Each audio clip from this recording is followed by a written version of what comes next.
مساء الخير يا بنات، معاكم نوعات ماما. بصوا بقى ماما النهارده عامله لنا جلاش بلحمه مفرومه، وعامله لنا بقى الحمام ده اللي احنا كنا مفرزينه من كام يوم. فاكرين لما جبنا حاجه الشهر، حاجه نص الشهر؟ شوفوا بقى الحمام ده بقى من ساعتها. بصوا بقى هيتقطع معاكم الجلاش اهو. هي بقى ممكن تقول لكم عملت الجلاش ازاي، انا عارفه، بس يعني هي اللي عاملاه فهي اللي تقول.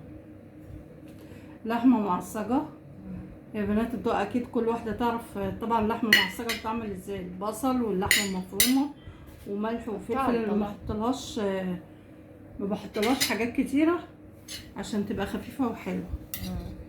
وهي اللحمه اصلا انا بجيبها فيها دهن، واخدين بالكم؟ فيها دهن ليه؟ عشان يبقى طعمها حلو. ادي الجلاش اهو. هو اللي عايز يحط دهن زياده يحط، بس بصراحه يعني لو حد تعبان ماشي. الموضوع السمنه اللي انتوا شايفينها دي من اللحمه. ماشي.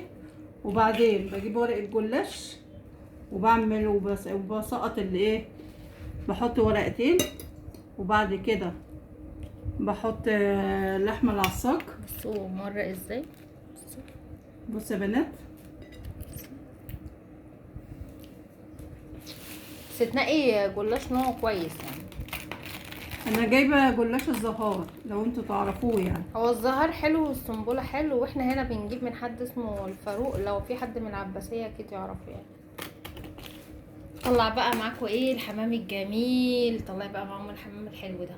الحمام ده احنا نقعناه في شويه بصل وملح وفلفل. اول البصل والملح والفلفل للفراخ والحاجات دي بيديها كده طعم وزهوه لما تيجي تحشيها.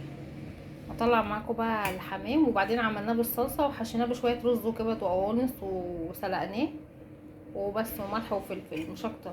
اهو بصوا يا بنات اهو. اكل في البيت مفيش انضف من كده وربنا. بصوا حمامه بحالتها.